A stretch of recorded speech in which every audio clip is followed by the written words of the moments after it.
melanjutkan cerita sebelumnya, di mana saat perebutan Danau Dewa terakhir milik Gu Heng, kelompok Nili berhasil mengambil akar dewanya dan menyebabkan Danau Dewa itu hancur. Melihat hal itu, Gu Heng tidak tinggal diam. Dia merasa kalau Nili mengambil sesuatu dari dalam danau, yang menyebabkan runtuhnya Danau Dewa. Karena hal itu, banyak ahli di bawah Gu Heng diperintahkan untuk membunuh Nili dan mengambil cincin ruangnya. Serangan demi serangan dilakukan oleh banyak ahli. Serangan itu berfokus kepada Nili. Sedangkan Nili yang merasakan serangan terus-menerus bergumam, "Pelindungku hancur. Aku harus menyimpan sirah tingkat 6 ke dalam lukisan. Sebelum sirah ini hancur, aku tidak boleh membiarkan Gu Heng mendapatkannya." Serangan kembali mengarah ke Nili. Pelindung sirah itu mulai retak. Para ahli di bawah Gu Heng yang melihat hal itu buru-buru bergegas. Mereka ingin mengambil pusaka Nili. Tiba-tiba, di samping Nili, Xiaoyu muncul dan memegang pergelangan tangan Nili. Hal itu mengejutkan Nili. Dia terdiam menatap Xiaoyu yang tiba-tiba datang. Di sekeliling mereka, ledakan masih terus terjadi. Pada telapak tangan Xiaoyu, yang memegang Nili mengeluarkan fluktuasi. Melihat hal itu, Nili bergumam, "Itu fluktuasi ruang dan waktu." Rupanya, cincin milik Xiaoyu adalah sebuah pusaka yang memiliki kekuatan ruang dan waktu.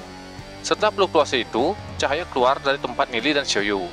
Itu mengejutkan para ahli yang mendekati mereka. Di sisi lain, Gu Heng berteriak, "Cepat! Jangan biarkan mereka lolos!" Mendengar teriakan dari bos mereka, anak buah Gu Heng bergabung dengan roh iblisnya. Mereka mengeluarkan kemampuan mereka untuk menghalangi Nili kabur. Semburan api melesat, mendekati Nili dan Xiaoyu. Tidak bisa menghindar, bagian punggung Xiaoyu terkena serangan api. Dia merintih kesakitan. Akan tetapi, Xiaoyu tidak melepaskan pegangan tangannya, yang terus memegang pergelangan tangan Nili. Fluktuasi ruang dan waktu semakin kuat. Cahaya yang keluar dari tempat Nili dan Xiaoyu semakin kuat dan semakin menyilaukan. Dalam sekejap, cahaya itu menghilang. Begitu juga dengan Nili dan Xiaoyu. Itu mengejutkan orang-orang yang ada di sana. Mereka bertanya-tanya, kemana dua orang itu pergi? Gu Heng yang melihat itu juga tidak tahu apa-apa. Dia tidak mengerti kenapa Nili dan Xiaoyu menghilang. Sedangkan Gu Bei, dia sangat senang melihat Nili dan Xiaoyu berhasil kabur.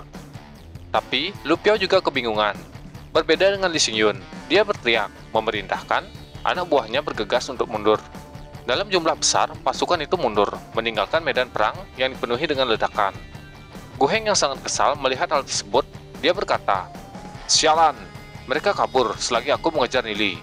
Dia memerintahkan anak buahnya untuk mengejar orang-orang yang kabur. Pasukan Gu Heng melesat, mengejar orang-orang yang kabur. Mereka sangat marah dan ingin membunuh orang-orang dari kelompok iblis dan aliansinya. Ledakan terjadi di mana-mana. Kondisi saling mengejar terus terjadi, hingga waktu berlalu, dan hari menunjukkan sudah sore. Wajah Gu Heng sangat jelek. Dia merasa semua impiannya sudah hancur. Kemudian anak buah Gu Heng datang dan melapor, "Bos, kami sudah mencoba mengejar mereka sejauh ratusan kilo, tapi kami gagal menangkapnya."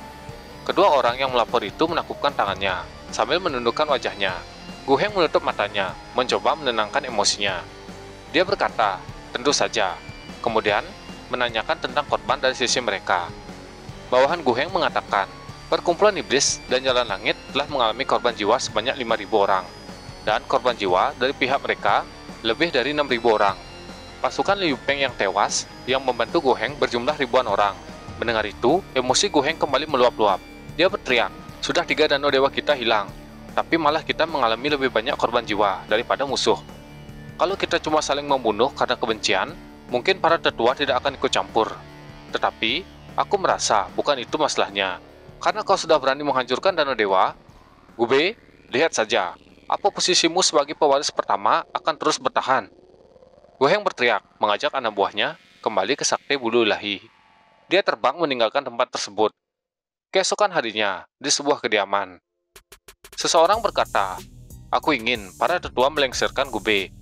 Dia harus membayar, karena telah menghancurkan danau dewaku." Berpindah ke tempat lain, Gu Bei, Li Xingyun, dan Lu Piao sedang berkumpul. Lu Piao berkata, "Sudah seharian, kenapa Nili dan Xiaoyu belum juga kembali?"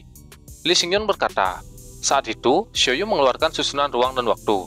Seharusnya, mereka sudah diteleportasi ke tempat yang aman. Karena mereka sudah menyimpan pit soul mereka, mereka akan kembali begitu mereka mati. Tidak ada yang perlu dikhawatirkan." Gu Bei berkata, "Baiklah kalau begitu, mari kita lupakan masalah itu dulu. Kita harus membicarakan pengaturan kompensasi para anggota perkumpulan Jalan Langit dan Iblis yang sudah mati. Mereka bertiga mulai mengatur kompensasi tersebut.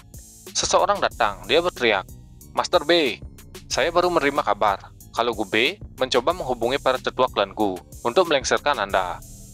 Gube menoleh ke orang yang datang. Dia kembali bertanya, "Melengsarkanku?"